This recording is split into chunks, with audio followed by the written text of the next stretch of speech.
주신 은혜에 감사하는 5분 묵상입니다. 오늘은 창세기 1장 14절에서 25절 말씀을 통해 존재의 목적을 깨닫고 주신 사명을 감당하라 라는 제목으로 은혜 나누겠습니다. 오늘 말씀은 하나님께서 세상을 창조하실 때 넷째 날과 다섯째 날을 기록하고 있습니다. 넷째 날은 하늘에 있는 광명체들로 해와 달과 별을 만드셨습니다. 다섯째 날에는 하늘에 나는 새와 바다에 사는 짐승들을 만드셨습니다.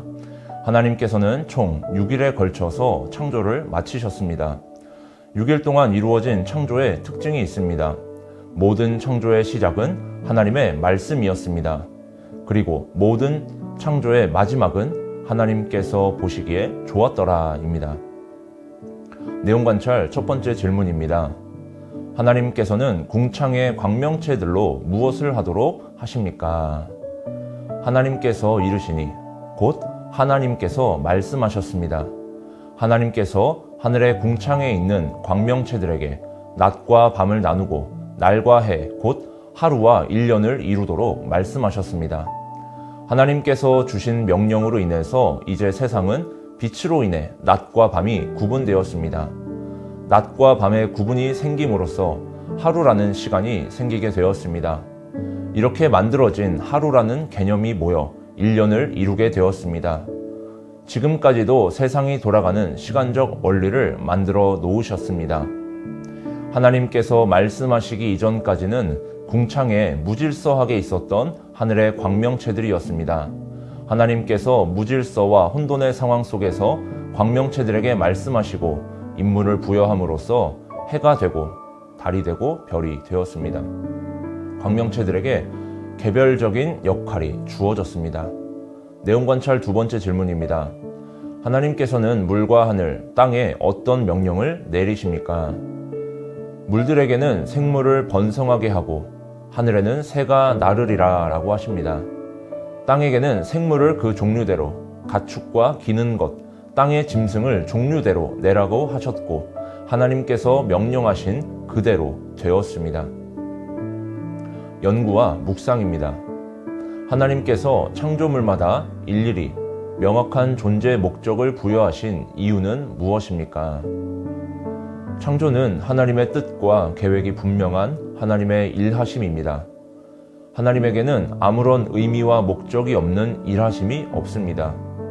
하나님의 창조에 있어서도 아무리 사소하고 작은 피조물일지라도 하나님의 뜻과 계획, 존재의 목적이 분명합니다. 하나님은 실수가 없으신 분이십니다. 이처럼 완전하고 완벽한 하나님의 창조를 통해서 하나님의 신실하심과 완전하심을 알 수 있습니다. 느낀 점입니다. 모든 피조물에 하나님께서 이 땅에 존재하도록 하신 특별한 목적이 있는 것을 보며 무엇을 느낍니까? 세상 만물 중에서 어찌 보면 하찮아 보이는 피조물들도 다 하나님께서 목적이 있으셨기 때문에 이 땅에 존재하고 있다는 것을 깨닫게 됩니다. 밤하늘의 수많은 별과 바닷속의 수많은 물고기와 땅 위의 수많은 짐승들 모두 하나님의 창조 질서와 목적에 맞게 지금까지 여전히 살아가고 있습니다. 그러나 우리 인간만이 하나님의 본래의 목적을 떠나서 죄인으로 살아가고 있었다는 것을 깨닫게 됩니다. 하나님께서 이 땅에 나를 존재하게 하시고 살아가게 하시는 이유가 무엇인지 다시 생각해 보게 됩니다. 결단과 적용입니다.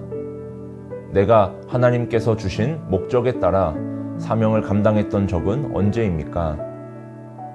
오늘 하나님께서 주신 사명을 갖고 열정과 성실로 살기 위해 무엇을 실천하겠습니까?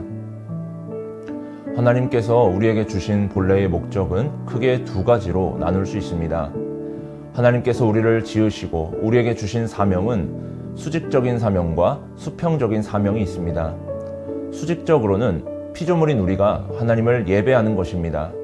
수평적으로는 내 주변 사람들이 하나님을 예배하게 하는 것입니다.